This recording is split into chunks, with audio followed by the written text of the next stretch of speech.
Association. With a week to go until the start of training camp, there remains a $14 million gap in contract talks between restricted free agent Tristan Thompson and the Cavaliers, sources told our Brian Windhorst.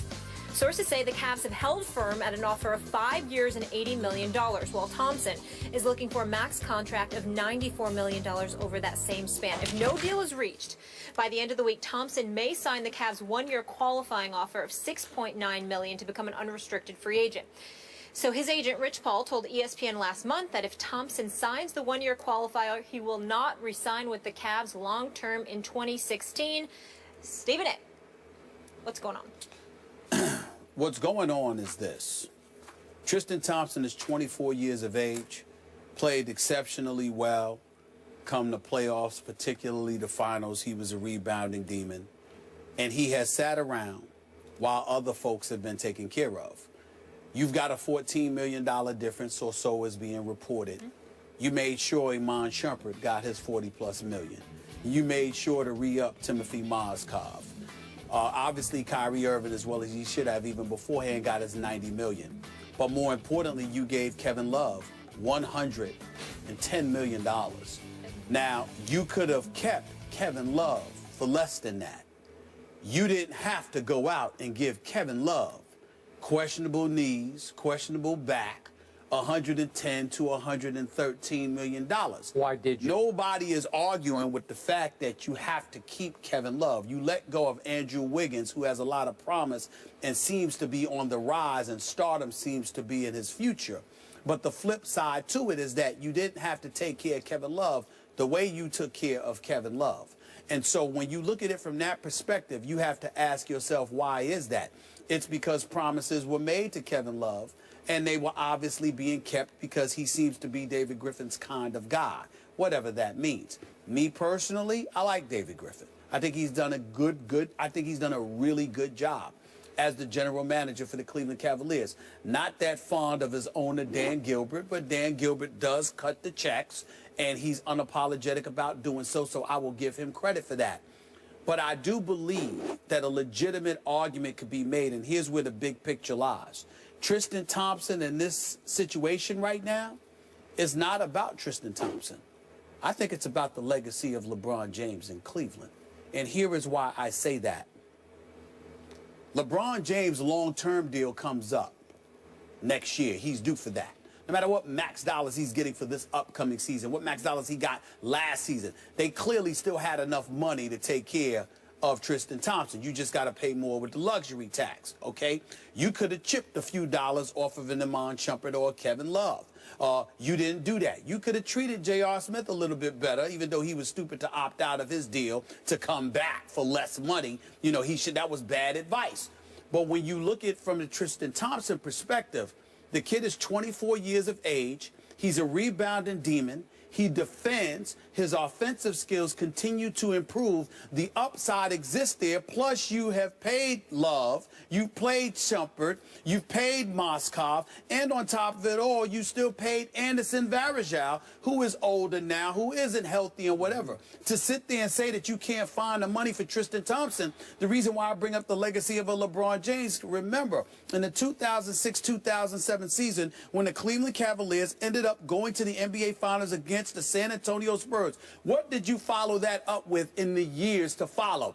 There was a Wally Zerbiak on the team, a Joe Smith on the team, you know, an over-the-hill, no disrespect whatsoever, because Stephen A. loves Big Benny Wallace, but Ben Wallace, after he was gone from the Detroit Pistons, that wasn't the same Benny Wallace that was in Cleveland. Shaq, you know that's my man, when he was said and done, when he was all said and done, and he was on the verge of retiring. These are the kind of things that you're the Cleveland Cavaliers, and you have allowed to happen to LeBron, which precipitated his exit the first time around. So here you are now, you've got Kyrie Irving, all right? You got Tristan Thompson, and you are giving them problems?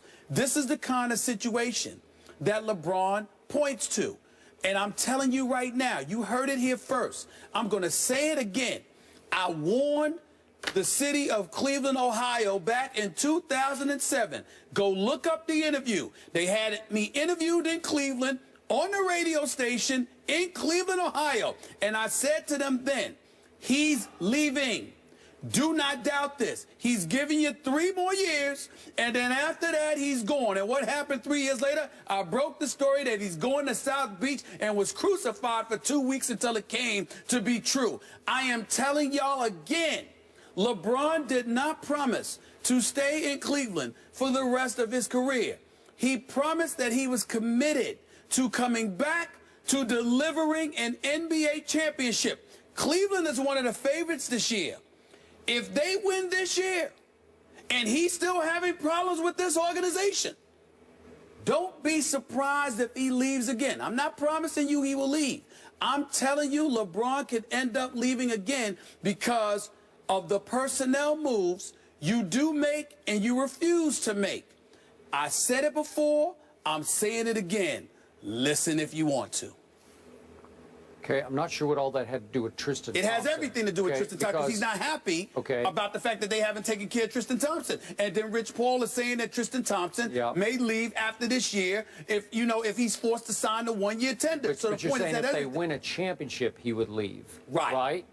Okay, well, that would be a really good thing for Cleveland, right? I mean, that would be a big thing if they won a championship. Well, they would win a championship, of course, because he's committed to delivering a championship back to the city of Cleveland. Okay. But if you're going to show an unwillingness to keep young horses in place, okay, and instead bring guys or sign guys to $110 million with questionable knees and questionable backs and stuff like that, you now have a problem that he doesn't want to stick around and deal with. So the Tristan Thompson thing is important because LeBron wants to keep that guy. People like yourself, me, and others in the NBA community see nothing but upside with this kid. Oh, I love it. And not only that, he changed the way they played basketball. You can't justify not paying him if you paid the other guys. Had you not paid them, that would be different. But to not pay him and to pay those other guys, you got a problem. Okay, we're almost out of time, so we might have to save this for another day, but my issues are twofold with this salary structure here. I have no idea why you gave Kevin Love that much money. He's not worth that much money. I think that Tristan is worth $94 million and will be over the long haul. But I still can't, we probably don't have time to get into this. I don't know why LeBron would take the max. I keep telling you, Tim Duncan, coming off one of his best years ever, is making $5 million this year. LeBron's making 23. LeBron can make God knows how much money off the court. Why would he insist? I know it's a principle thing with the Players Association, that he's got to set the tone from the top. I get all that. But if you really want to win more rings, you take half that and make sure that Tristan, represented by your representative, is taken care of. Last point on this matter. You can make that argument like you made against Kobe because you're talking about going outside to bring another player in, and your cap comes into consideration then. With LeBron and the Cleveland Cavaliers, that's not relevant because you're talking about keeping your own player. And because you're keeping your own player, it's this an issue of the luxury tax number, which is offset by the money LeBron brought into the organization by his return. So you can't use that. Okay, but remember, San Antonio has the same issue with trying to keep a Kawhi Leonard, right? Yes. And they said, well, we can keep Kawhi because Tim has taken only $5 million this year. Guys, I'm sorry, I got to cut you off, but we might be able to readdress this either or later today or further in the week because there's so much to get into. More First Take after the break. We'll be right back. What about the Yanks? I'll admit it, I'm concerned. Teixeira can't seem to get healthy. Sabathia is not what he used to be. The combination of those two things, along with the inconsistent play of a few of their guys. I mean, 1 minute, Beltran is smacking 3-run home runs against the Mets. Another minute, he can't get a hit against the Blue Jays. I'm concerned about it. It's not over yet. I haven't given up. I'm still going to believe in my Yankees. I'm going down with the ship. But I will tell you that I think the thing that concerns me is two things. David Price, who's an absolute stud. By the way, where did he go to school? Oh, yeah, Vanderbilt University. Go ahead. Price. Yeah. But I would tell you, I love Price, but I would tell you this, his level of production since he has arrived in Toronto has been Cy Young material.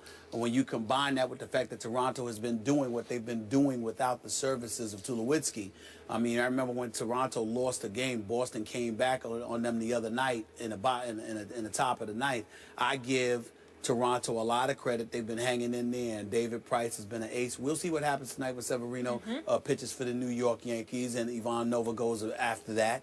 I still think the Yankees can win 2 of these 3 games. Then they'll only be a game and a half back. So the jury is still out, but I'll admit that I am a bit concerned.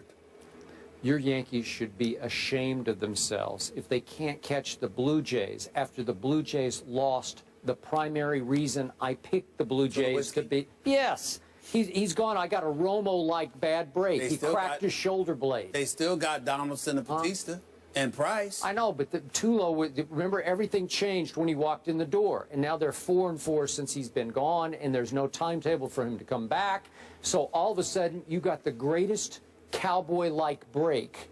You got my Blue Jays. They're reeling without Tulowitzki, and you can't catch them. What's New York doing? Listen, Another sport. You got Encarnacion. He's been doing well for them. Plus, Russell Martin is somebody who used to catch for the New York Yankees, so he kind of knows what they do, how they do it. So that certainly helps as well. The Yankees that are at decided disadvantages, particularly without Teixeira, I recognize that, but they're still in the thick of things. They took 2 or 3 from the Mets last weekend. I'm not giving up on my New York Yankees. The jury is still out. We'll see what happens. Well, why don't you just go ahead and say they're going to win the East? Well, I'm worried about them right now. I thought they were going to win the East. They had a 6.5 game lead, and they lost it in 13 days. That's correct. For crying out loud. Because of the additions starting with Tulowitzki that the Blue Jays again, but again, I think it's the addition of Price. How about that? Price is a stud. He's only got one. He's got like 9-1 since he arrived. He only gets to play every 5 days, right? They got some bats, and we know they were scoring runs before Tulowitzki arrived. But now it's even more lethal, and you've got Price shutting people down. And obviously, when you've got a great pitcher like Price, it infuses the rest of your pitching staff, at least to some degree. So we understand what's going on with Toronto. But again, it's not over yet. You won't concede, but you won't guarantee either, right? That is correct. Oh, that's going way out on that. That's a good way. That's a good way to put it. See, I haven't backed off my Cowboys. I'm still saying, here we come, Super Bowl, what? right? That's because you are a Cowboy. Oh, okay. I'm not a Toronto Blue Jay. Ride 'em Cowboy. All right? All right, they face off tonight, guys, in a crucial AL East clash. A-Rod and the Yanks taking on the Blue Jays. That is tonight at 7 p.m. Eastern. More First Take in a minute.